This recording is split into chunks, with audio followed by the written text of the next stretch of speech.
Hello and welcome to Morning Brew on Politics Social. And, when I press the actual right button to make the sound come on, that generally helps. I am Graham Hughes.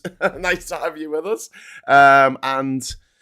It is Tuesday, the 28th of October, 2025. Thank you for my friends in the chat there letting me know that the sound wasn't on. So I'll just give a little shout out to them. And if you'd like to join them in the chat, shouting at me that you can't hear me, just hit the subscribe button and we will continue on like we mean to. So that was a waste of a couple of minutes, wasn't it? Oh, well, never mind. Okay, so today we're talking about climate change, the climate catastrophe that is catastrophizing the catastrophes because of the big oil companies, the same oil companies that fund wars in the Middle East and South America and Asia, the same oil companies that spend 80% of the money that goes to transphobic organizations comes from oil companies, fossil fuel companies, dirty coal, dirty gas, dirty coal, dirty oil, nightmare fuel, toxic foreign slime, nightmare fuel. That's what these bastards fucking sell, and this is what they force us to drink every day. Literally drink it. We literally drink their foreign toxic slime, and we love it. We're told that it is good for us, that you drink your oil, drink your fucking motor oil. Breathe it in. Breathe in those toxic fumes, everyone. Go on, imbibe the plastics made from oil. Yeah, have them swimming around your body. Have them swimming around every body of water on the planet while you're at it. This is what the oil companies have done to this planet. The oil oligarchs, the likes of Mohammed bin Laden, or whatever his fucking name is in Saudi Arabia, the likes of Vladimir Putin, the likes of Maduro in Venezuela, who's about to go to war with America, which is I kind of like, it's a bit Alien versus Predator, innit? Whoever wins, we lose. Jesus, and it's all oil. It's all audible oil men. And have you ever seen the movie There Will Be Blood, which is the best name for a movie ever? You'll know just how evil oil people are. They are fucking evil, the people running the show. And they want us all to die screaming. It's as simple as that. And it's time that we fucking stood up and said, no, fuck off. Anyway, so, I mean, we've got there's a climate interview with Antonio Guterres, who is the Secretary General of the United Nations. Humanity has now officially, it was published in The Guardian, and humanity has now officially failed to stay below the 1.5 degree threshold of global warming that was going to be, the maximum that we were going to hit. We've now overshot it. And, or at least overshoot is now inevitable. This isn't a future threat. It is happening now. Today. There is a fucking Category 5 hurricane smashing its way through Western Jamaica. We made that hurricane. We made that one. That's one of ours. Humans made that with all our consumption and capitalism and just, not throwing stuff away. Consuming more oil, more fucking oil, more plastic. Single-use plastics. What is it? Only 9% of plastic gets recycled. 9%. Fucking hell. It is just really, really grim. And today we're going to have a deep dive into what Guterres actually said and why it matters more than any other climate story so far, really. Because this is the world's last warning. Change now or we are going to face catastrophe after catastrophe.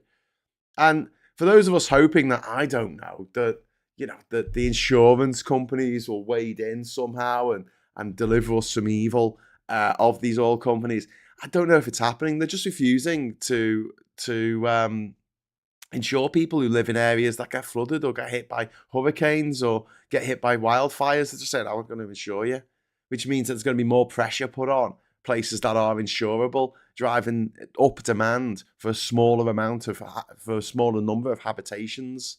There's a lot of trouble down the road here. There's a lot of trouble down the road, and we could avoid it all if we just switched to renewables fully and on a war footing, which is what we need to do. We need to go to war against the oil companies.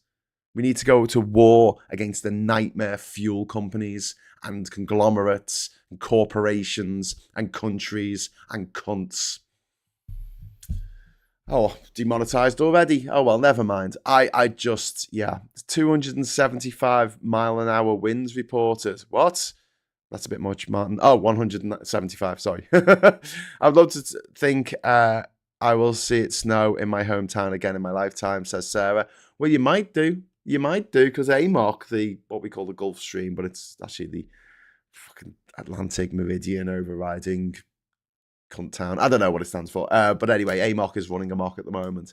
And if that stops warm water coming in to the UK and warm air coming into the UK from the Caribbean, then we are fuckaroonied. Because we are, as I keep mentioning, on the same line of latitude as Lake Baikal. You know that lake that's frozen after a year? Yeah, that one. The deepest lake in the world. Yuri, thank you very much for the £5 super chat. Capitalism, the demented religion of the sociopathic right wing. Yeah. The people who are addicted to money. These people are addicts. They have a dysfunction that needs to be. They're dysregulated. They are delusional. They are demented. Like these people who $1 billion isn't enough for them. They need more. They need more, and they need more, and they need more. They're like, the feedback loop is just going fucking crazy for them because no amount of money will ever satisfy their lust for more money. And people fall for it because they go, wait, one day I'll be rich too, and then I'll make you pay. Yeah. Anyway, so, Toyota Corolla, thank you very much for the $5 there. Not only is a hurricane hitting Jamaica, it's the worst hurricane to hit the country in recorded history, and it's only going to get worse. Yeah, Toyota, you're absolutely right. You're absolutely right, and we could have avoided this. I honestly believe that if Al Gore had been elected, well, he was elected. If he given the election in 2000 instead of George W. Bush, that was the election in which the Republicans really learnt the lesson, wasn't it? That you could cheat and get away with it. I think we would be on a very different trajectory right now.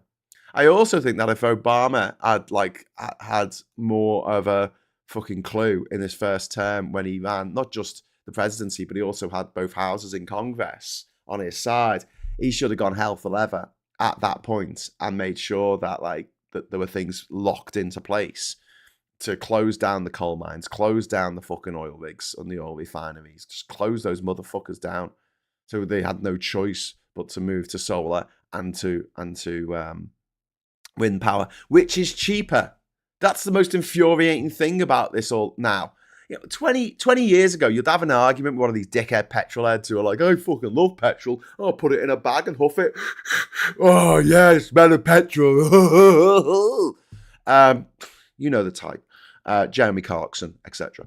And they'll say, but it's so much cheaper to drill oil out the ground on the other side of the world and bring it over here in tankers and then refine it and then take it to a petrol station and then put it in a tank under the ground and then pump it into the car that you've had to drive to the petrol station to get. That is a much more efficient way of delivering energy. That is completely wrong now. It is a fraction of the cost for energy for electricity that is generated by wind in the new Dogger Bank wind farm, the biggest in the world, or one of the biggest in the world, that's coming online at the moment, producing, tens of gigawatts of power. 21.1 gigawatts of power.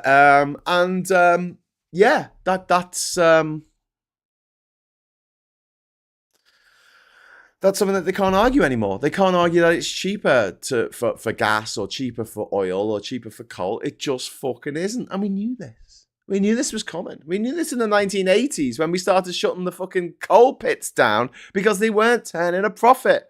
They weren't making any money. Even in the 1980s. My friends, that was 40 years ago. 40 years we've had. 40 years where we've known that climate catastrophizing fucking coal and climate catastrophe coal and disgusting foreign gloop that is oil, nightmare fuel, and fucking gas, which kills you if you just leave it on in the house and breathe it in. Go on, fucking die. That's great, that. Let's have this toxic substance coming into our house, this toxic gas coming into our house that fucking kills you. And that's if you don't flick a light switch on and the whole house blows up because of the gas leak, yeah? Fucking dangerous as fuck. And they talk about electric cars going on fire, and I'm like, okay, oh well. Incidentally, do you know the best way to put out an electric car fire? I think that this is fascinating. What they're going to have in the future, when an electric car goes on fire, they're going to have a truck that comes along that is filled, it's got a tank filled with water, right? You have this sort of several thousand gallon tank open on the back of a truck. They'll drive that to the car that's on fire. The truck will have a grabbing thing, you know, like they have at the, what, you know, when you go to the scrapyard and you have the big grabber, right? The big metal grabber. Like the tripods. Remember the tripods? The tripod grabber will come down and it'll grab the car, in this case my cup, and then it will dump it into this truck that's full of water, like a swimming pool in the back. Dumped into the water, and that'll put the flames out. And it's a much more efficient way of putting out an electric car fire than just spraying it with water, which takes forever because it burns at such high temperatures. Just put it in the water. Pick it up, put it in the water. I know that's not as simple as it may sound because, like, you know, it's dangerous and things can explode, and, you know, there's a lot of smoke and stuff. But generally speaking, that's how you put out an electric fire. Just chuck it in water. Chuck it in. That works for your phone as well, by the way. If your phone decides to explode, you know, maybe don't pick it up. Maybe use a claw, right, and pick up your phone and then just drop it in some water. Drop it in the fire basin. The fire service already have that, says Sarah Davis. That's cool.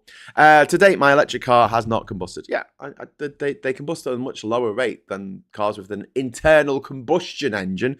The clue's in the name, which combusted at a much higher regularity. The recent fire in Luton Airport car park was caused by a car with an internal combustion engine. It wasn't caused by a car with an electric engine. Anyway, so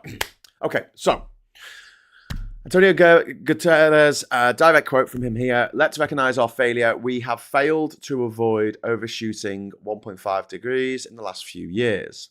Translation: the Paris Agreement is dead for now because it doesn't have the US behind it. And also, the Paris Agreement was watered down because the Saudi Arabian motherfuckers decided back in the 1990s to make it so that it had to be a consensus agreement at a COP meeting in order for anything to be agreed.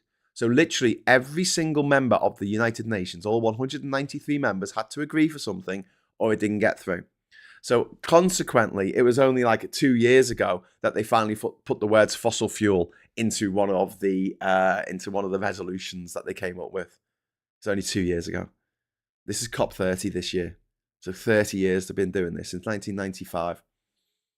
Or it might be 94. Maybe they missed a year because of COVID. But seriously. And these meetings, most of the people there are shills for the oil industry, for the nightmare fuel industry. Because they just want you to keep burning nightmare fuel till the planet fucking burns. Because the thing is, we're going to be hitting tipping point after tipping point soon. And then there's no way back in our lifetimes. Imagine if everyone had a little thing that they did each day that actually improved the environment. Imagine that, right? And everyone was doing it, just literally fucking everyone all over the world. Billions of people, billions with a B, right? Doing this little thing each day to save the planet, right? Well, we've got the opposite of that. We've got billions of people doing a little thing each day that's destroying the planet. But I don't blame them because they're not given any alternatives by their corrupt governments and the corrupt corporations, these nightmare fuel corporations that are forcing us to live a life that is dictated by the motherfucking car. And I'm not going to let this show today be derailed by my hatred of cars in general, but I fucking hate cars.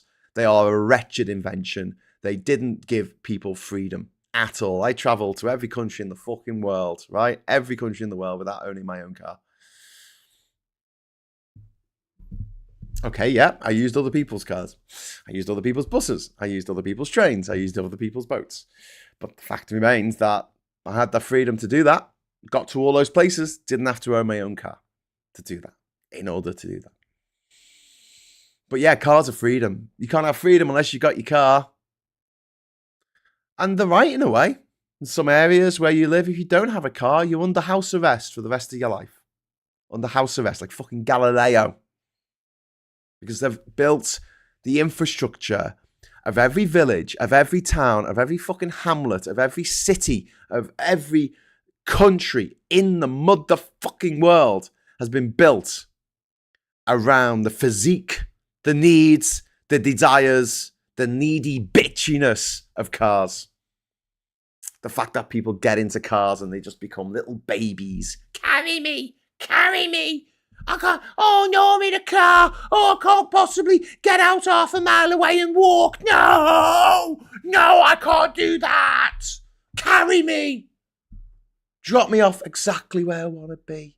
I need to go to the cash point. It's fine. I just stop on double yellows because fuck it, you know. It's more important that I don't have to walk anywhere. You know, that's the most important thing. And I always go on about the fact that they fuck us pedestrians everywhere. Walk around Newcastle city centre, there's only one pedestrianised street. The road that should be pedestrianised up to the cathedral here in Durham, it's like this fucking wide. I'm not exaggerating. It's a little fucking medieval cobbled street, right? And every time a car goes past, the people, the tourists, the people who live here, the locals, the workers, whatever, have to squish up against the pavement. You can't walk. You have to stop walking up the hill because a fucking car wants to go past. And it's always an SUV. It's always a massive fucking dump truck with this tiny little woman driving it on her own. And you're like, are you fucking kidding me?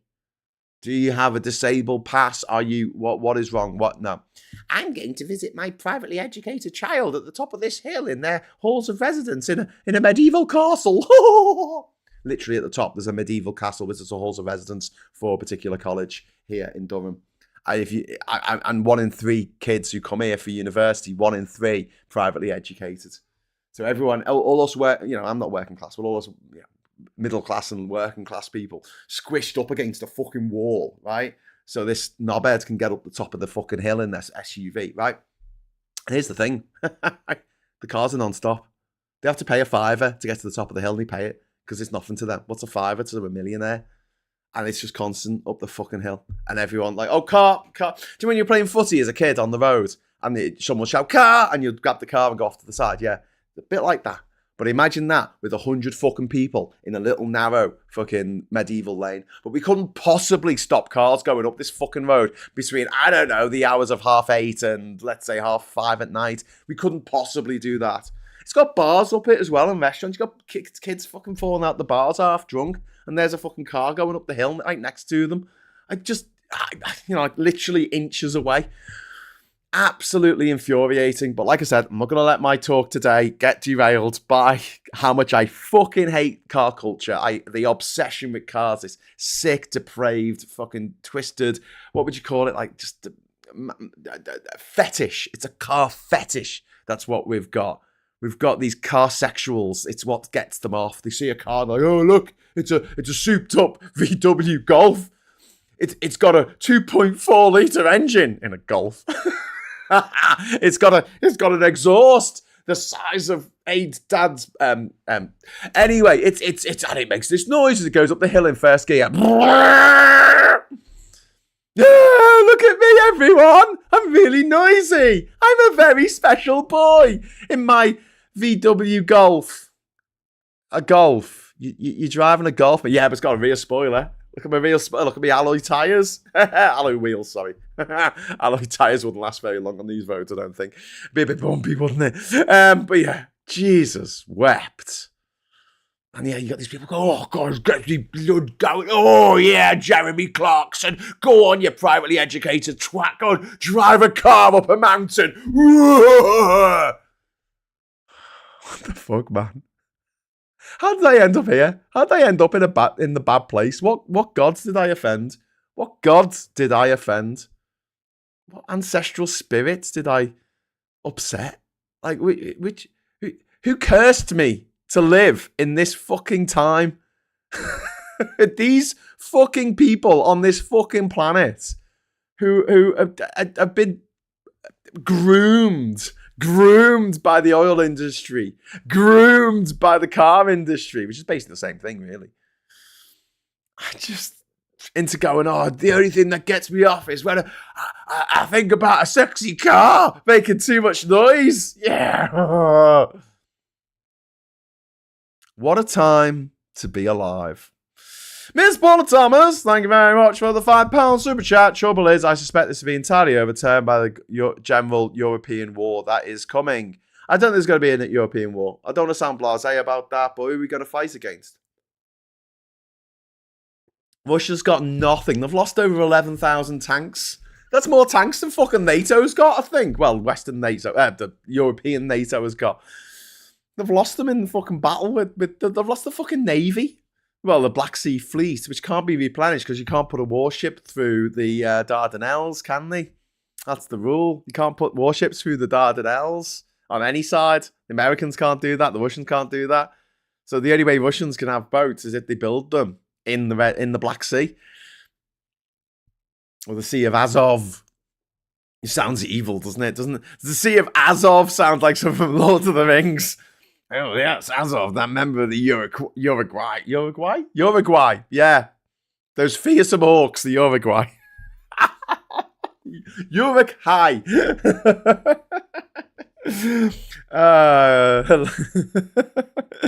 Oh my god. Anyway, so yeah, let's get back onto crop failures and fucking heat and yeah. So overshoot of the 1.5 degree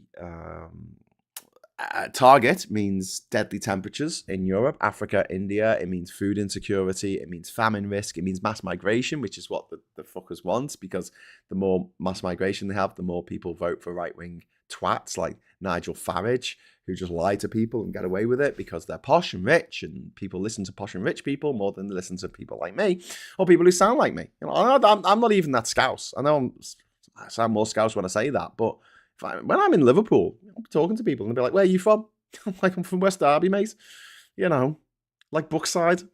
And they're like, "Nah, where are you really from?" I'm like, "I'm really from. I was born in Liverpool city centre. I'm from Liverpool."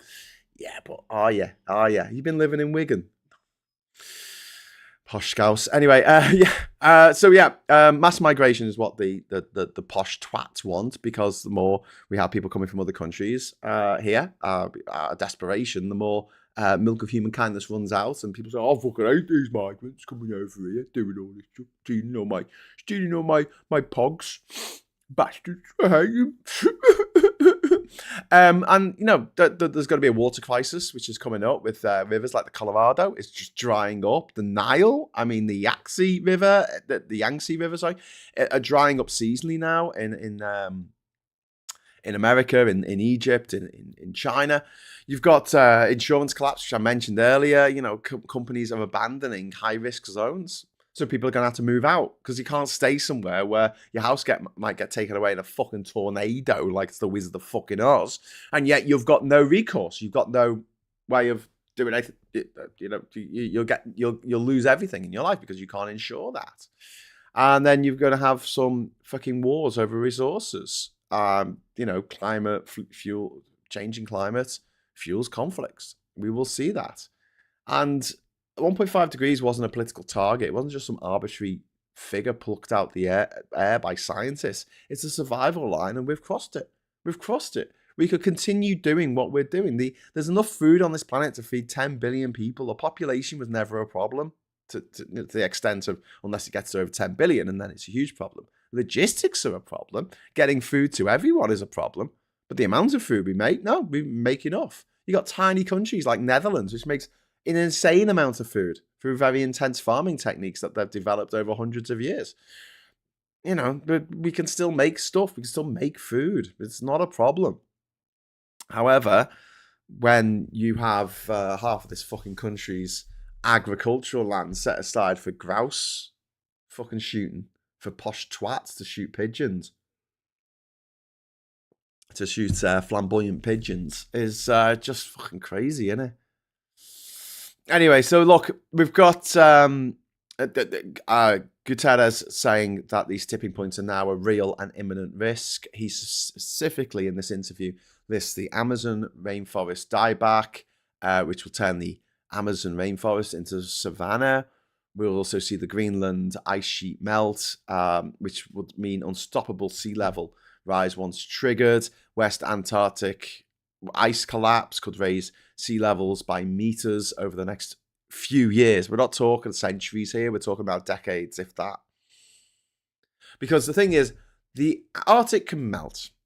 Do you know why? Because it's ice. It's actually floating on the water, right? So it's not adding to the amount of water in the sea, right? However, Greenland's land. The clue's in the name. Antarctica is also land.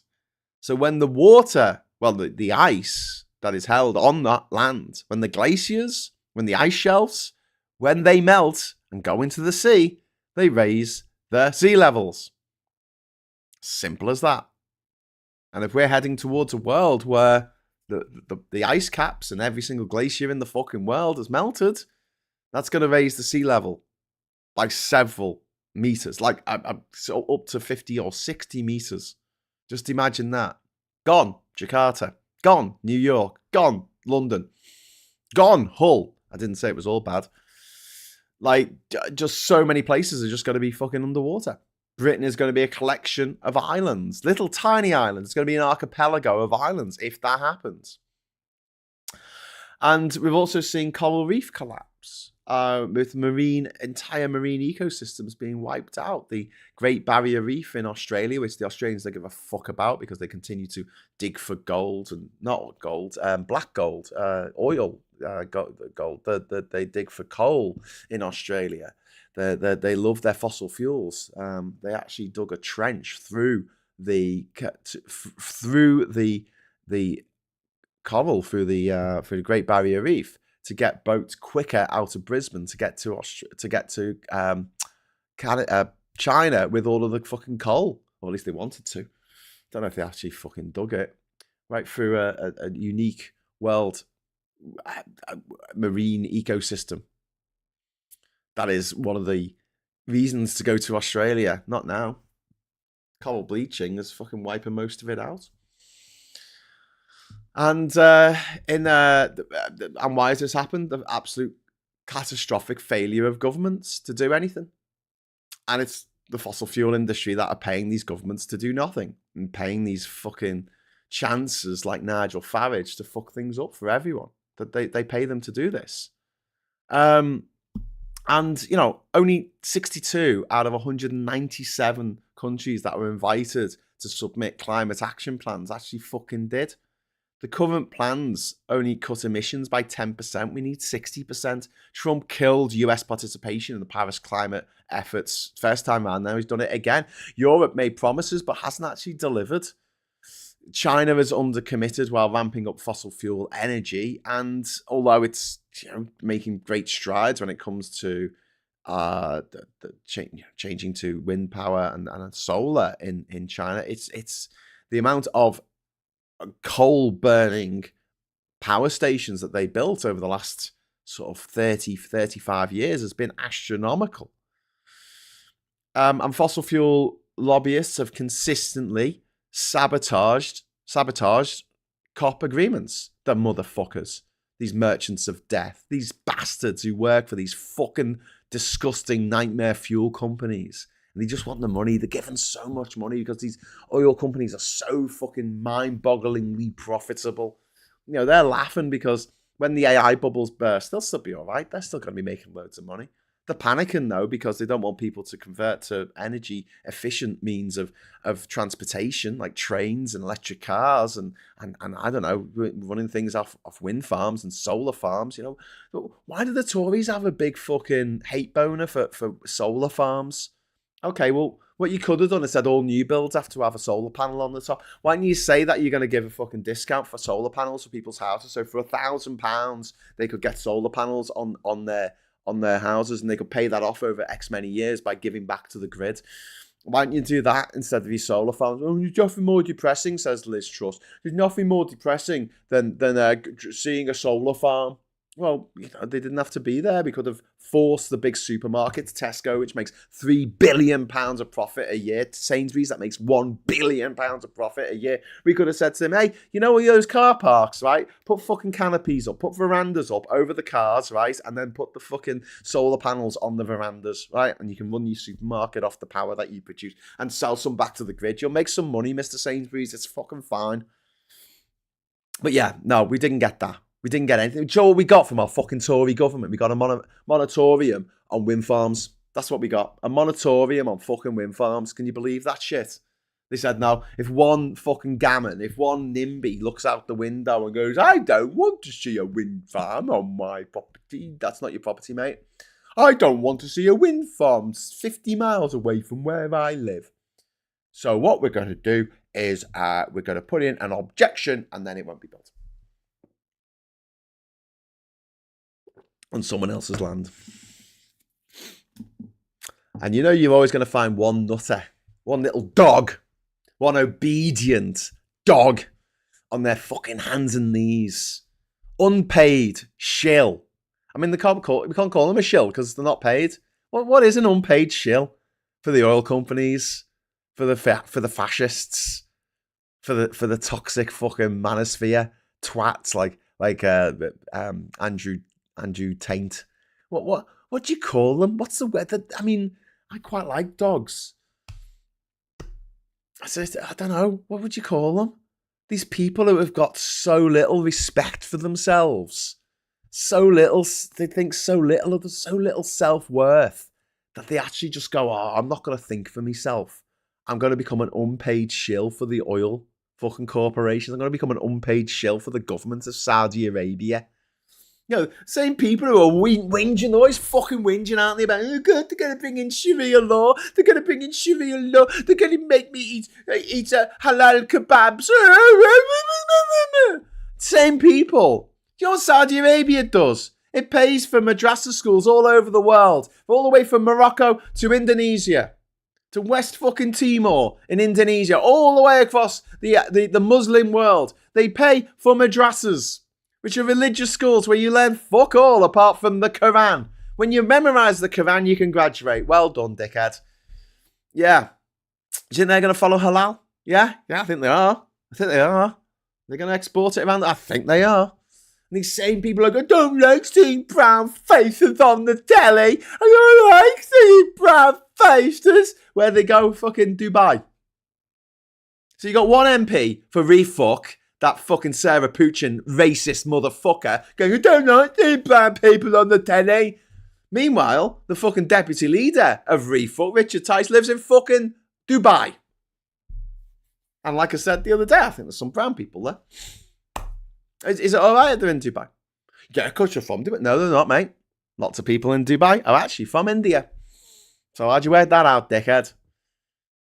Well, if you see an Indian person in Britain, that's a bad thing. But if you see an Indian person in Dubai, they're probably a slave. You know, in that slave belt cunt city in Dubai. You know, that city of cunts. Yeah, that soulless, lifeless, bullshit place that is so superficial it makes Las Vegas look like it's got integrity. You know, makes Las Vegas look like it's got a motherfucking soul. Yeah, because you know what? It's not the toffs that create fucking culture. It never is. It's not the toffs that create fucking tasty street food or create fucking great beats or create great works of fucking art. It's not the fucking toffs, man. It's never the toffs. It comes up from the streets. And if you have a city like Dubai, where it is just literally rich Westerners, rich Emiratis who are given a stipend every fucking month by the government of the UAE, by the way. If you're an Emirati, you get like 20 grand a year off the fucking government for doing fuck all. I think it might be more than that. And then you've got the slaves. People who come to Dubai to work have their passport taken off them and they're forced to work construction jobs in the middle of a fucking desert in 50-degree heat until they die.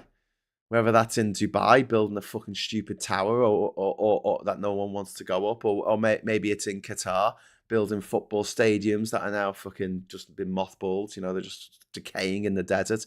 Or maybe in it might be in Saudi Arabia, where you're going to build a line for some reason. They're going to build this big line of things, and that seems like a good idea, because you never get an obstruction on a line that stops you getting from one end to the other. You know, everything will always work forever. Nothing will ever break down. There's no such thing as entropy. What we'll have is we'll have a line, and if something breaks down on the line, well, everyone's just going to be stuck behind the line and the dead. They're going to do a line.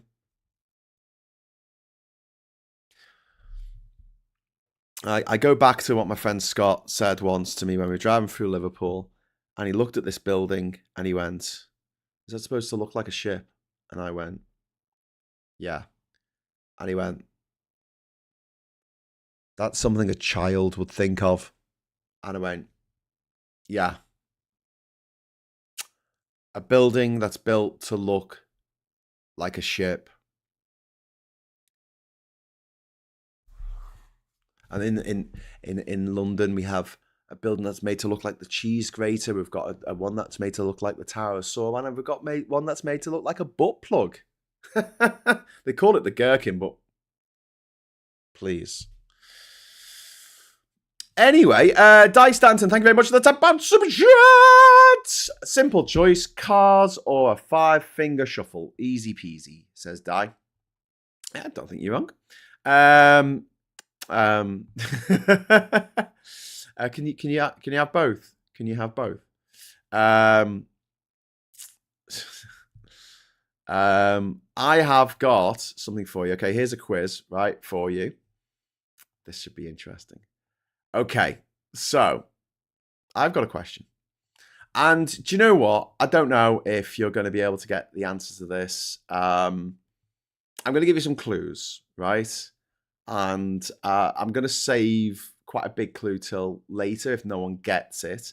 And, if you've been following me for a very, very long time, you might be able to guess this. It's nothing to do with what we're talking about today, necessarily. Warning, there is going to be a terrifying picture of me about to appear on the screen, and it's going to fill up the whole screen.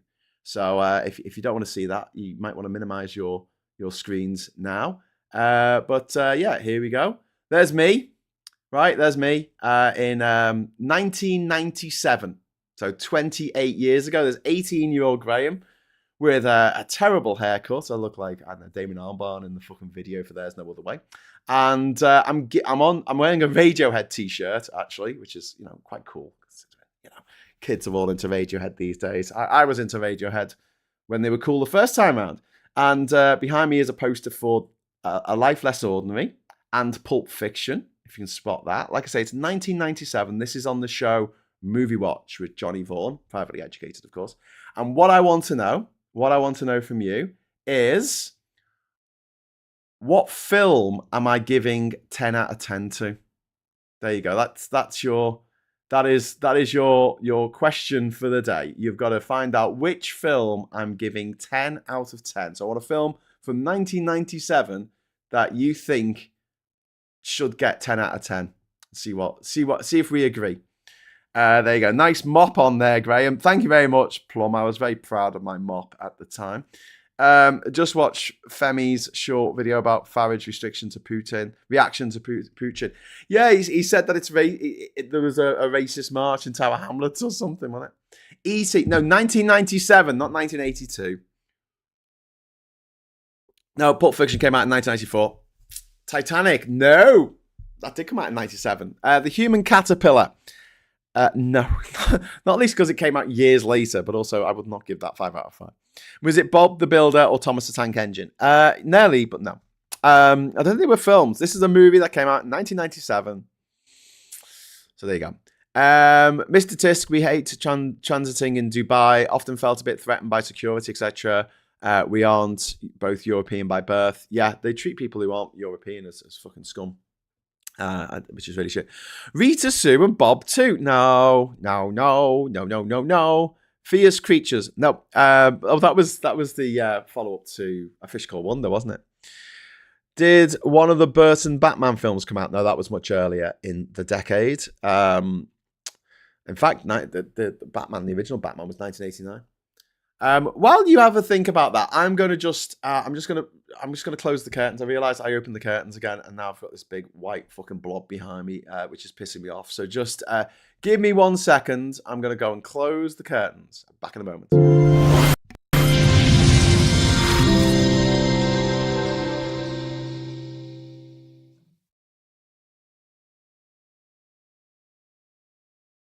Haha, there you go. Didn't have to adjust me fucking camera. There you go. That's much better. Right, The Devil's Advocate, no. The Fifth Element, no. Event Horizon, no. The Devil's Own, no. One of the Rambos, no. 7 Years in Tibet, no. Dante's Peak, no. Good Will Hunting, ooh, I've got to give some kudos to Viper Scott there, because on a later episode of, I think it came out in 98 actually here, Good Will Hunting, I did give Good Will Hunting 10 out of 10. It was on the very last episode of it was the last movie we reviewed on the last episode of the last movie watch, and me and the other reviewers all gave it 10 out of 10 because we wanted to finish on a high. But no, Jackie Brown, Starship Troopers, Spawn, no. Curtain Twitcher, what? Bob the Builder. Someone's obsessed with Bob the Builder. Doctor Who, the movie. No, that was 95. Full Monty. No. Donnie Brasco. No. No one's got it yet. Ooh. People are Googling. I'm sure you're Googling movies. Best movies of 1997. I'm just gonna Google the best movies. Best movies of 1997. Let's see if it comes up. Full Tilt Boogie comes up. What the fuck? Tomorrow Never Dies. That's fucking shite. The Lost World came out apparently. Jurassic Park 2. Didn't really like that.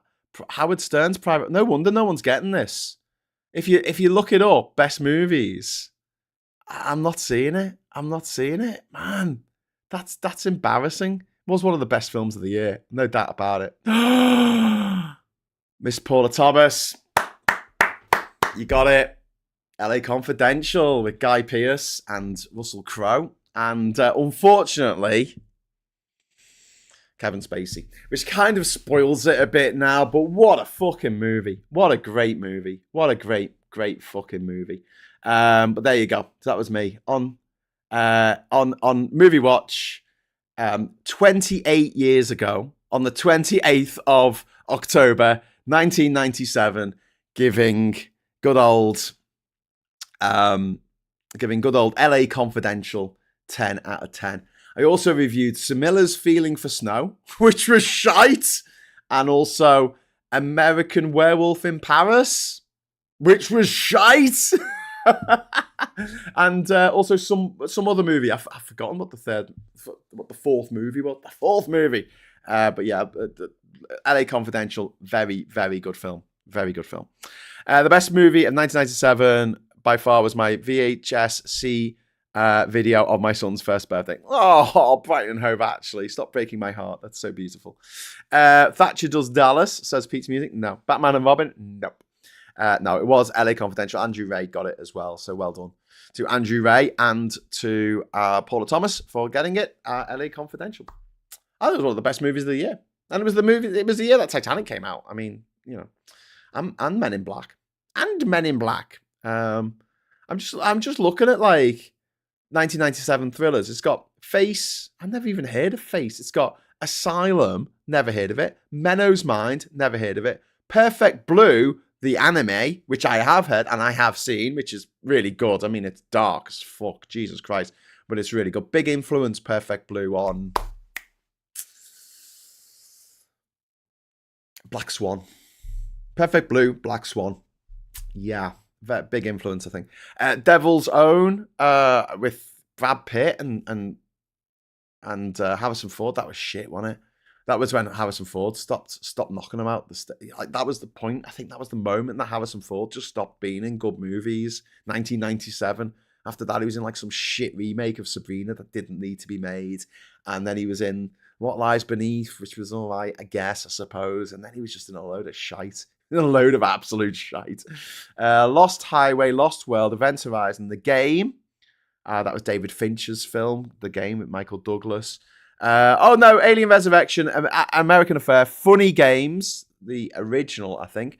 Not the remake. And then Demolition University. And then finally, LA Confidential, which is on Disney Plus, apparently.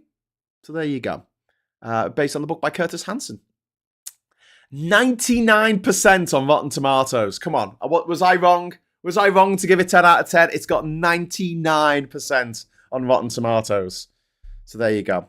And it won the Academy Award for Best Actress in a Supporting Role in 1997 for... it'd be 1998, won't it? Because it'd be the year after. It went to Kim Basinger. Kim Basinger. A woman like Kim Basinger. No! Kim Basinger. Anyway, back to worrying about the end of the world. Getting too distracted by talking about movies from the 90s. Anyway, so we've got a lot to get through before the end of the show. We have just 14 minutes to get some more super chats in, if that's what you want to do. If you want to, if you want to fund us, if you want to give us some money, you're very welcome to do that. Orgasmo, says Ernie Burns. That was the movie made by Trey Parker and Matt Stone, wasn't it? The guys behind South Park and the House of Mormon. What's it called? The Book of Mormon. Because Orgasmo follows the story of a Mormon who becomes a porn star. So they've been obsessed with the old Mormons, the lads who write South Park, eh? I'm trying to think. I was trying to think of the name of the film that Tom Hanks was stranded on an island, Castaway. Not sure what year that came out.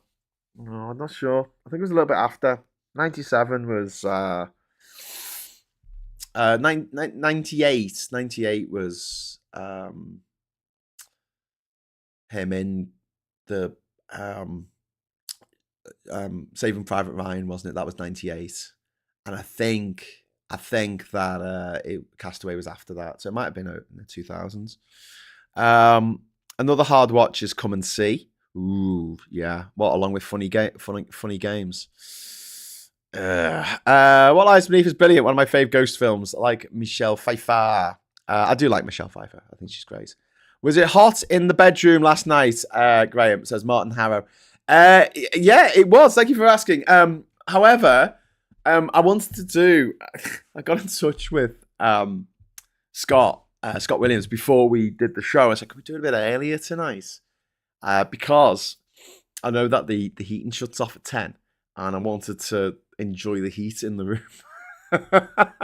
I wanted to be in the room while the new radiator, which was fitted yesterday during the show, was pumping out a lot of heat, right? And Scott said, no, I'm going to the gym, mate, so I can't. I'm like, okay, well, we'll just make it 10 o'clock. And then I had it in my head that we were just going to finish at 10 o'clock on the dot, and I was going to just run upstairs and just enjoy the last embers of this fucking radiator. But by the time I finished, and then I had a chat with Scott afterwards, and by the time I got ready to get, brush my teeth and everything, and got into the radiator was off. But it was still kind of warm in the room. It was a lot warmer than it normally is up here, up north. But I think I'm going to adjust the settings tonight to make it so it stays on till like 11.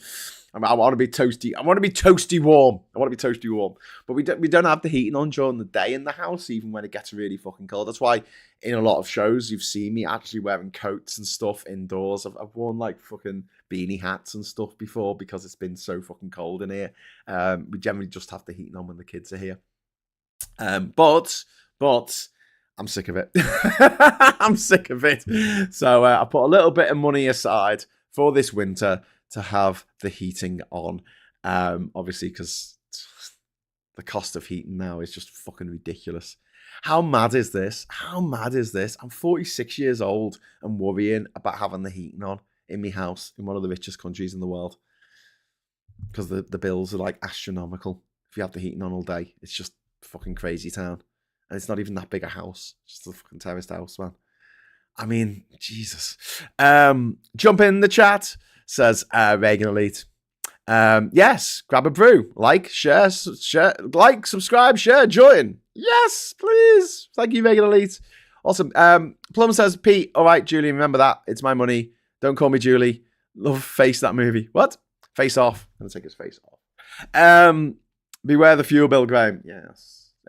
But I'm going to put a bit of money aside. Maybe it'll keep me going for a month or something. Then the money will run out. The novelty of being warm in a country where we're supposed to be dead rich, but actually we aren't, because the wealth is not distributed evenly, or even approaching evenly like it was during our parents' generation, when it was distributed a lot more distributed a lot more equally amongst people. Anyway, so our parents' generation saw an improvement to their living standards. Okay, they went from single glazing, ice on the inside of the window, to double glazing. They went from household fire that they would have to make every day with coal to central heating. They went from an outdoor bog to an indoor bog. Okay, they went from a house that was worth £2.50 to a house that was worth £500,000, and it was the same house. They put extensions on their homes. They built conservatories. They built extra things on the house that they own, that they bought on a single salary that came in from their job as a postman, or job as a bus driver, or job as a, working just a normal job in an office. One income could sustain not just buying a house, but also feed 4 children. You could be, the primary caregiver and work at home and not get paid for it. It was all right. There was enough money coming in to do that. Our parents' generation saw a substantial improvement in the living standards that they experienced as children, especially if they were, middle class, even all the working class people. They went from this to this, right?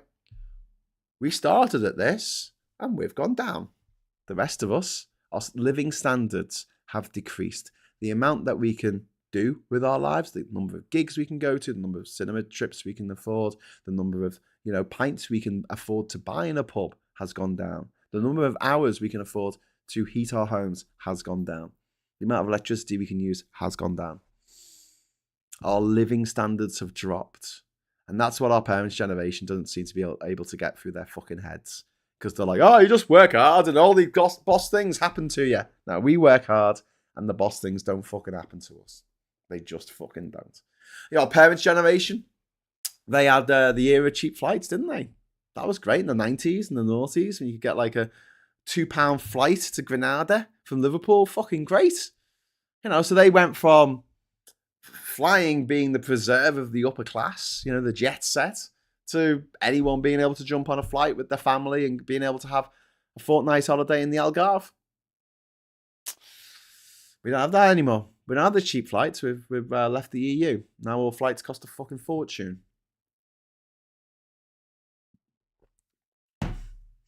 So yeah, if younger generations are a little bit bitter about what we've been left behind, then I fucking understand it. I absolutely understand their bitterness, and I might indulge a bit myself. What is this on my shoulder? Is it a chip? Is it a chip? Give a fuck. Give a fuck. I want to see our living standards rise at the same rate that our parents' living standards rose. Wouldn't that be a fucking fine thing? Hey? Everyone safe, warm, well-fed, well-exercised, content, happy. Could you imagine that? Contentment. Don't necessarily need material things. We've got them. We just need to be able to afford to live from day to day. That's what we need. But that's been taken from us. Anyway, dog 4x4. You'll save energy by keeping the heating on all day. It takes more energy to reheat than maintain the temp. I think that's a myth, dog 4x4. Sorry, but I've looked into it, and we have a smart meter, and we've tried leaving the heating on all day, and we've watched the price go up, and it costs substantially more to leave the heating on all day than it does to just have it on for an hour in the morning when we're getting dressed and ready, and then having it on for 2 hours in the evening. Substantially more. We have budget central heating, no timer or thermostat. We had to keep plugging in and unplugging the pump manually to regulate the heat as needed. Well, in my old flat in Orrible Park in Liverpool, we didn't have any central heating. We had one of those Cala gas heaters in the bedroom. Fucking amazing. I didn't die of carbon monoxide fucking poisoning. Paul, well, I would have had the draft through the sash windows that had a gap in them that was about, I don't know, 3 inches wide, between the, cement that was supposed to be holding them in and the actual wood of the window, of the window pane. The window frame. Sorry, not the pane, the frame. Yeah, great days. We've got 5 minutes to finish off getting our super chats in, and Miss Paula Thomas is first in there with a £5 super chat for the simple reason the rich have bought a lot of houses, so now the remaining houses stock is extortionate. Yeah, they built more than one. They bought more than one as well. It's not just like they've bought one each. No, way more than that. We're up to 6 out of 10 super chats. If you want to get 4 more in the next 4.5 minutes, then we will hit the target, and I will be a very happy bunny. And I will, I don't know, whatever you want me to do. Yak on for a bit. Come on, it's 10 o'clock. I'm still not even through the beginning of my notes on the topic this morning. But yeah, I was talking about why this has happened, right? So talking about failure of governments, talking about the US, especially Trump killing participation, and the fact that these fossil fuel lobbyists, they sabotage COP agreements. We all know what the lobbyists want. They want to increase the profits. That's all they care about. The price. We know the cost. What's the price? The price. We know the cost. We don't know how much it costs us, right? The future of mankind. The future of humankind. Sorry, I should say. This is not a natural disaster. What's happening in Jamaica today was a political decision. It was an economic decision because some greedy little twats from around the world, greedy little nepo babies, because the millions of pounds they made each year wasn't enough. And the fossil fuels, that is what is causing all the problems. We people talk about all the things that create a lot of climate changing gases and things like that, but the main problem is you have billions of people doing a thing each day, which is driving around in the car on a bike and pumping out gas. They're pumping out gases at the back, exhaust gases, a part of which is CO2, which creates the climate, creates the greenhouse effect. We know it does that. You can try it out in a room. Just pump it full of CO2, see what happens. Wheels of Darren, thank you very much for Wheels Darren there for the £5 super chat. It's good that flying is more expensive. It should be on a sliding scale. The more hours flying per year, the higher the cost. Yeah, I think it should be like that. I think that you should get your first flight for fuck all if you're a family going on your one holiday each year. But if you're one of these business executives that get in private jets to go everywhere, like Nigel Farage, or you get into your private fucking helicopter to go anywhere, like Rishi Sunak, no, I think you should have to pay a fucking massive tax on that. Massive tax. We've got 2 minutes. 2 minutes or 3 super chats. Can we do it? Any colour. So 2 minutes and we'll get confetti. So it depends how much you want to see confetti, obviously. I've got a 1-bar electric fire to keep one room livable through the winter, says Acro Dave. Yeah, mate, I completely understand that was my life when I was living. We didn't have electric fire when I was living in Oval Park. We had a fucking proper fire. We had a fire that we would. I would go up and down the Dock Road. This isn't like the fucking 1950s. This is the early 2000s, right? So this is like 2004, 2005. I'd go up and down the Dock Road looking for pallets that I could chop up with an axe in my back garden and burn. And then I realised that you shouldn't burn fucking pallets because they've got fucking mad chemicals in to stop them being eaten by various woodworm around the world. And so I had to stop doing that. It's amazing I'm still here, to be honest with you. It really is. Never been on a plane in my 46 years on the planet, says Sarah. Well, that's, that's good in a way, innit? Because you haven't contributed to the amount of climate change that flying contributes. But at the same time, it's a bit crap that you haven't been able to go and visit some places as a result of that. But, it's circumstances, isn't it? £2 super chat for the goal. We've got 1 minute left. We've got 1 minute, 2 super chats. Can anyone drop it in? Lee Corn says, LA Confidential is a great movie. Is it a Danny DeVito? Is it Danny DeVito as a newspaper hack? Yes, it is. He's brilliant in it. He's fantastic. It's just got a really great cast. Kim Basinger's fantastic in it. It's excellent. It's just fucking excellent. It's just a really, really good film. 25 seconds now. I think it might be. I don't think we're gonna do it. I don't think we're gonna do it. Axel Foley, remember him? Yeah, from Beverly Hills Cop. He's there was a new Beverly Hills Cop, wasn't there, recently? With the old guys in from the original Beverly Hills Cop, and then one of the guys who was in the remake, not the remake, the updated version, died recently as well. So it was nice that he had one last hurrah.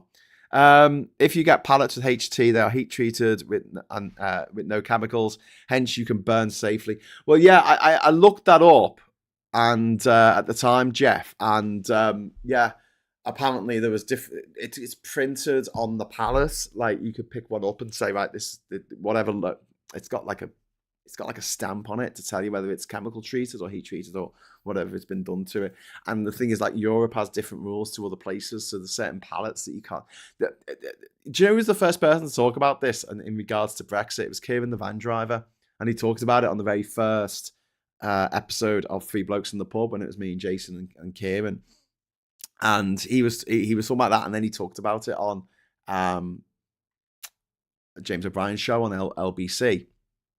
And that was actually picked up by a government select committee, what he said. They were like, what about pallets? And they went, oh, we didn't know about pallets. And it's like the EU have strict rules on what pallets are allowed to be brought into the EU because of woodworm and termites and whatever nasty creatures might be inhabiting them. And also the chemicals that are used in some of them are banned in the EU.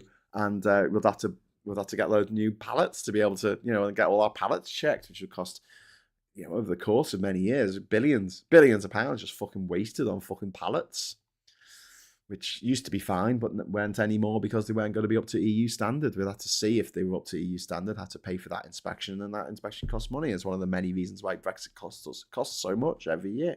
Not just the money that we've lost to the economy, but the actual added on costs of just buying and selling stuff, trading with our closest neighbours, our friends, our relatives, our cousins, our brothers, our sisters in the EU. Absolute bonkers. Anyway, fossil fuel companies, bastards.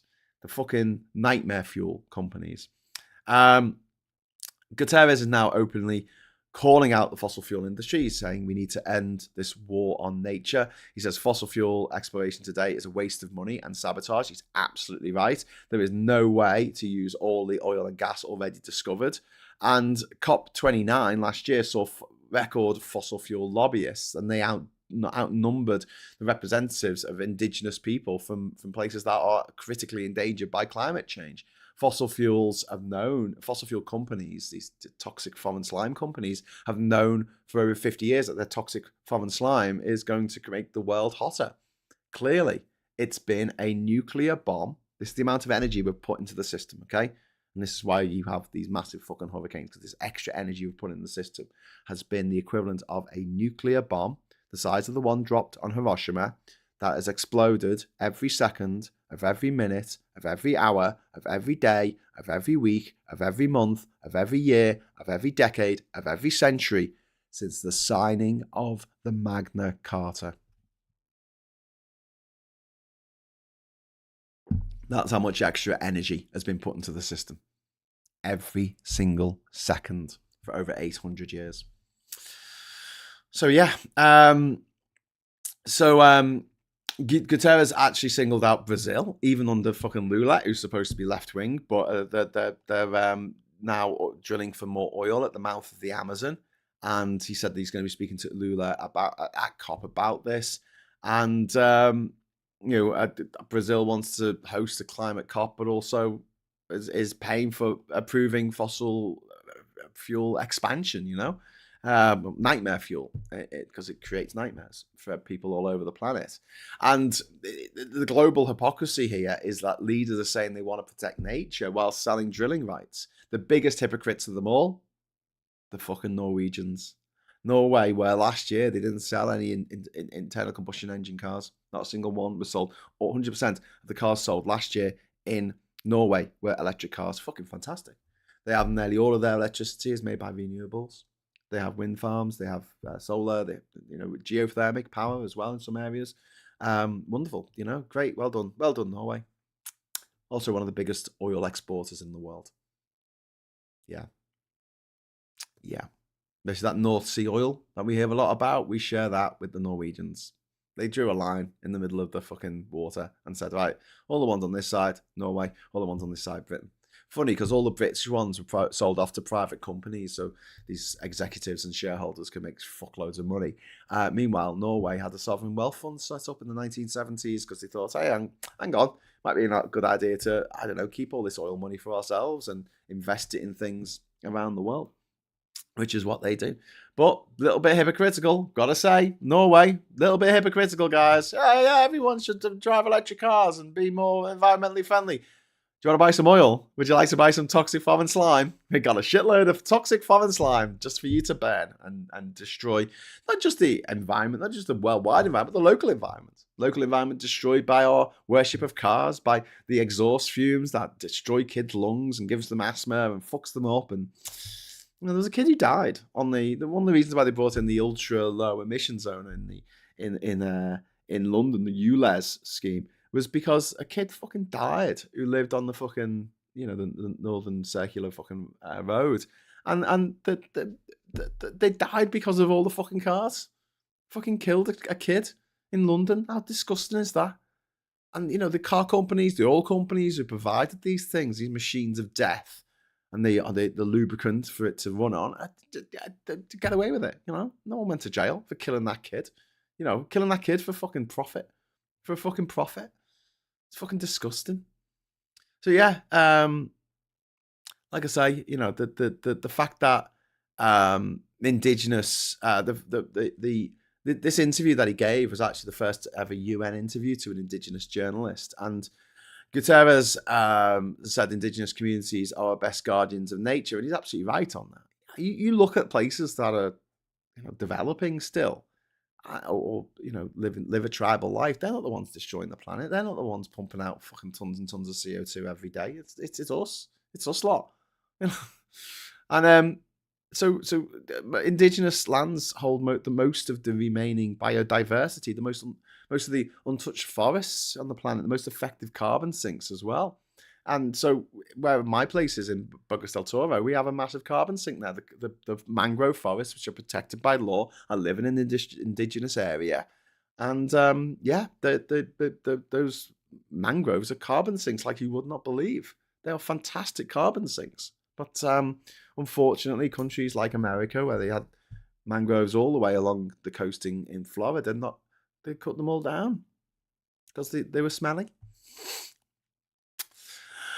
Anyway, so Guterres says we must invest in Indigenous communities politically, legally, and financially. And, the COP30 has obviously been held in the Amazon, and there's some pressure going to be there to Amazonize climate politics. But it's really grim that we're holding this summit. There's going to be loads of people there. Why are they invited? Why are you allowing oil lobbyists to come to this thing? That should just be representatives of countries, of people, democratically elected, democratically appointed, delegates of the people. And it's not as delegates of the filthy fucking oil companies, the toxic fucking slime companies who are destroying the planet. So look, we've got COP30, right? It's the Guterres is saying that COP30 they must agree to stop fossil expansion. I mean, that is the big thing, isn't it? Or fossil fuel expansion. They've got to rapidly scale renewable energy, which is something that we could do for fuck all. Like the actual costs involved compared to drilling for oil are fuck all. Compared with the dangers of drilling for oil, compared with the logistics of fucking drilling for oil, they're fuck all. They're a fucking fraction. We make energy through our offshore wind turbines in Dogger Bank for a fraction of what it costs to make energy with gas from Qatar that has to be brought over from fucking Qatar. But protect forests. This is something else that Guterres is saying. Prioritize Indigenous leadership. Reform COP to remove corporate control. Get rid of these fucking oil lobbyists and force governments to serve their people, not the fucking oil men. And the alternative is a free fall where the rich protect themselves. This is what he said. The rich protect themselves while the planet is destroyed. And Guterres is admitted frustration, but he's refused to give up. He said only those who give up fighting can be defeated. He says climate change links directly to war, poverty, famine, human rights abuses, and he says that he wants to see nature-based solutions as a fastest realistic path to stabilization, which we need. And look, just to give yourself a little bit of a bump at the end of this, because I don't want to make it sound like, oh, we're fucking marooned and doomed. Like, we can do this. We can still shoot short on the overshoot. You know, it doesn't mean the game is over right now. We can avoid hitting catastrophic tipping points. We can reach 1.5 degrees again by the end of the century, but this requires immediate fossil fuel phase out. We need to be fighting on every level against the fossil fuel companies. It's difficult because they're so fucking rich and powerful and well connected, but it's a fight. It's the fight of our lives. It simply is. We need real climate leadership. We need Indigenous led solutions, and we need global mobilization on the scale of World War II. We genuinely need that to stop the fucking, this is World War One. We're getting warmer, and if this continues, the amount of extra energy we put into the system, I mean, we're not like, when I say extra energy put in the system, it's all come from the sun, isn't it? It's just that the energy can't escape like it used to because it's trapped in by the CO2 in the atmosphere. Ms. Paula Thomas, thank you very much for the £5 super chat. Off topic, but at some point I'd like to do a favourite currently reading book show on this channel. That'd be cool. That'd be cool. Favorite book? But yeah, great book. What we got? It's the drugs, says Martin. It's the drugs. Well, you know, the weapons of mass destruction are never going to end, are they? Never going to end. Never going to end. Never, ever going to end. So this show will end in about 15 minutes. But until then, stay with me because we're going to have a look at the papers. Boom. We've got the Daily Express, first of all. Grooming gang probe rigged from the start. As Reform demands MPs take over rape scandal inquiry, one victim blasts. Is it Elle-Anne Reynolds? Okay. It's Ellie-Anne Reynolds, who is a aspiring refuck candidate, who is saying that the probe is rigged from the start. That's not great, is it? Emotional King in tribute to military gay ban victims. We're finally acknowledged by the establishment, I guess. People who have been ritualistically discriminated against for so long. People kicked out of the army and the navy and the air force for being gay. I mean, imagine being kicked out of the navy for being gay. I mean, fuck off. Imagine being kicked out of the air force for being gay. Fuck off. You know, just... You know, the Spartans, they all used to be gay, you know. They all used to have sex with each other before a big battle. Because, you know, if you have a lover, who's on the battlefield with you, you'll do anything for them. I think it should be encouraged myself. But there you go. One of the things I do feel, though, and this is a bit selfish, is that if the draft ever came, I was just going to say I was gay. I'm gay. Sorry, calm. Gay. Totally gay. And they wouldn't let me into the army because I'd say, well, you can't let me in. I'm gay. But now, you know, with all this woke nonsense, they allow gay people into the army. So I can't use that excuse anymore. I'll think some other excuse for why I'm not going to be drafted into the army. But luckily, I'm dead old now, so I don't think they'll even want me. Because I'd be like, oh, me back, oh, me knees, oh, my eyesight, it's not what it was. I need very vocals. I'll get away with it that way. So there you go. So it all worked out in the wash, I guess. And then we got a £10 million slap in the face. Anger as it's revealed. Firm link to husband bought luxury Florida flat. Oh, wow. COVID victims' families have told of their fury after a firm link to Michelle Moan's husband bought a £1 million Florida flat. It's fucking disgusting as well. Look at that. Look at that building there. Isn't that fucking horrible? Jesus Christ, tacky shite. And we'll go on to the Times next with this picture of, we've got Nicole Kidman here, and then we've got Nicole Kidman here, and Nicole Kidman here as well. So we've got a lot of Nicole Kidman going on. But there you go. We'll go to the Times first. Small boat migrants to be housed in barracks. Drive to end use of hotels within a year. Good. And get the things processed and get a processing centre set up in Calais. Hurry up and do it. I mean, the thing is, right, if Labour can stop the boats by, in a humanitarianly nice way, by giving safe routes and rejoining the Dublin Convention, right? Every time the knobheads who've put the flags up round here that says stop the boats, you say, yeah, Labour did. Labour stopped the boats. I'm not coming anymore. Yeah, but China's spy case could have gone ahead. Security advisor insists. And then art for the art's sake, but only in a gallery. There you go. And then we've got the same picture of Nicole Kidman in a revenge dress. Fergie has nowhere to go and no one to go with, friends tell Mail. Oh, poor little rich girl. Maybe she could do a new cartoon about a speaking helicopter. As Housing Secretary refuses 4 times to rule out the new socialist levy in budget. Jesus Christ, these fucking tryhards here. Threat of a mansion tax sparks house market havoc. Labour's plan to hammer homeowners with a new mansion tax is like hanging a sword of Damocles over this housing market. Friends.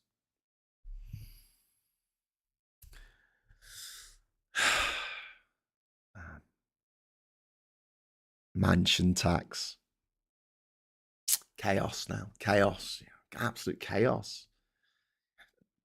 After I was talking to one of the guys putting in the radiator yesterday. He was convinced that, he wasn't happy about this new inheritance tax. I went, you don't have to pay it unless you inherit over $1 million. He went, what? It's over $1 million. And it was a loophole. That's why they did it to the farmers, because there was a loophole that if you had loads of money, just buy loads of land.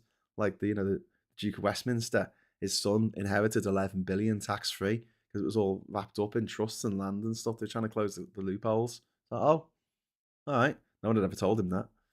But yeah, so inheritance tax on farmland, VAT on private schools, mansion tax. It's beginning to look a lot like a wealth tax, which is what everybody wants.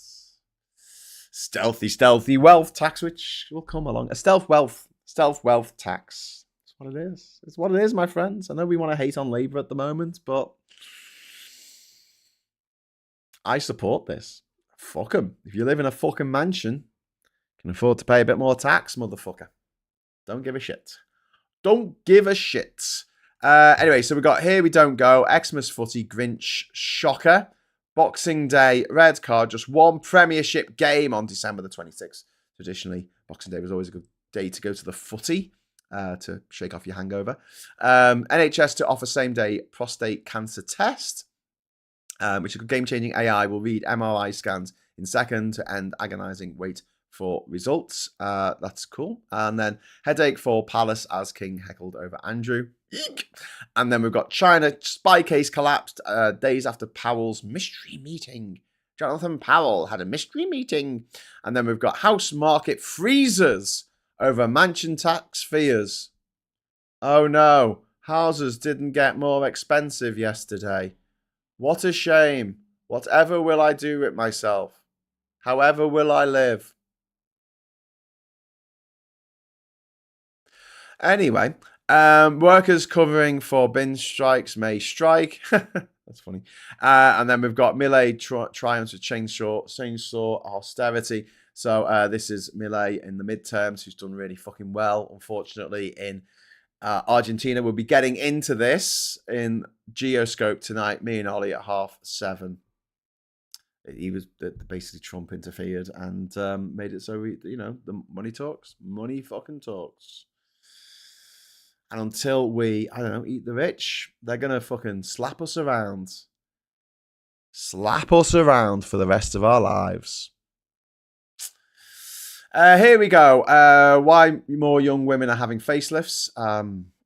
Because they can afford them, I guess, and they can't afford homes. Every day used to be booming. The crisis facing British pubs. I think the big crisis is that it costs £7 for a pint of lager, mate. That's the big crisis. Don't know what you're going to do about that. And then we've got ministers warn not to scapegoat prison staff over sex offender case. We've got this Hurricane Melissa, which is fucking going to be catastrophic. 4 people have already died in on the island of Hispaniola, and 3 people have died so far. I've not had an update since the start of the show, but 3 people have died so far on the island of Jamaica. It's really looking grim. Humanity has failed on 1.5 degree rise. UN chief, that was the main story I was talking about today. So that's on the right-hand side of the Guardian here. The newspaper, bigger tax hikes and spending on way in crunch budget. Reeves signals, good, to make them fucking pay. And then we've got NHS printed me a new face, which is amazing on the Metro there. And then we've got Financial Times here with Millet on track. Oh, hang on. Millet on track. Poll win boys reform drive. So it's on the front cover of the Financial Times. Then we've got Reeves budget sums face 20 billion blow from steeper productivity downgrade. Another 20 billion black hole in the budget caused by Brexit. Nigel Farage's Brexit, the Brexit that Nigel Farage wanted more than life itself. Hedge funds welcome FCA rule shift to stop disclosing identity of short sellers. Short sellers that bet on a fall in companies' share price will no longer have their identities made public under rules set to be announced today by the financial watchdog. Okay, I don't know how I feel about that. Surely it should be made public if people are, betting on the. I don't know. And then finally, we have the Independent here. Unfortunately, there's a picture of fucking Trump. Whatever. We will deal with it. We will deal with it. We've got Helen Coffey. Lily Allen ended a breakup taboo for women. We don't always have to play nice, which she definitely hasn't. If anyone's listened to her new album, oh my god! Trump warns Putin, we have a nuclear sub off your shore after missile test. Okay, and then we've got Reeves is warned against budget mansion tax plan. Economists tell Chancellor that rumoured wealth tax won't fill £50 billion black hole in Britain's public finances. As a group of MPs call for wider overhaul of upside down regressive stamp duty. So there you go. All fun. All the fun of the fair. And yeah, okay, well, I think that's it. I think that's nearly it. I think we're going to leave it at that. Akro says, for many South African jungle tribes, there are 3 sweat lodges, one for men, one for women, and one for those who are both and neither. And we call ourselves civilized. Well, in the Solomon Islands, one of the islands, there's a matriarchal community where like women will have like multiple husbands. So usually it's a man, isn't it? Like the king of Eswatini, who has like 17 wives. Well, and now in the Solomon Islands, in a particular tribe, it's the other way around. It's cool. Rumor has it that Starmer got a facelift on a bog off offer. Very good. I like that. Is that because he's two-faced? And then Brighton and Hove actually says we should call a direct tax rises due to Brexit Farage tax. Yeah, we should. We should. We've had to bring in this Farage tax because of his Brexit. That's what Labour should be saying. Why is Brighton and Hove actually better at comms than the people who are being paid to do the comms at Labour? That's like their fucking full-time job. They're paid like 50 grand a year or something mad to come up with comms. What did they come up with? That fucking, that fucking picture that they made. Where is it? There you go. Look at this. Just look at this. I mean, what the fuck? What the fuck, Labour? Like, what is that? What the fuck do you call that? What is that? Anyway, not going to go off on Labour comms again. We'll be here all day, here all night. Have a great day, everyone. I have to fly from Copenhagen to Edinburgh. Oh, that's a fun flight. They're 2 lovely cities. I love Copenhagen. I love Edinburgh. I spent a lot of time in both. Okay, so I'm going to leave it. Love you and leave it. I'll be back at 7:30 tonight with Geoscope with Ollie. We'll be talking about all the shit going on around the world. If you want to join us for that, you're very welcome to do so. And then tomorrow, we've got a packed schedule, as always, on Wednesday. We have in the morning, we have the wonderful Morning Brew with someone called Graham Hughes. Don't know who that is. And then we've got 12 o'clock PMQs with Graham Hughes. Don't know who that is.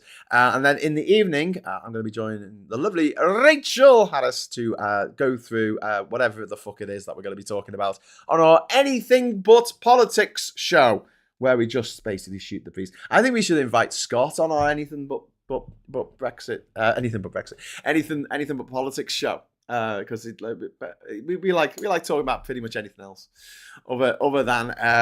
I don't think we're going to do a quiz this week. I think we'll mix it up a little bit, and we'll pick a topic. I'll let you know what it's going to be, and if you want to join in with the chat with that, you're very welcome to do so. So until 7:30 tonight, or maybe 9 o'clock tomorrow morning, bright and early, I will say thank you for watching. I'll also ask you very politely if you would consider liking this video. I'll also like you very politely if you'd like to join the channel. If you do, you get a little rose after your name, like Kirsty McTeer has a rose, and also Andrew Ray, who's just put in a super chat. Thank you very much to Andrew Ray for the super chat.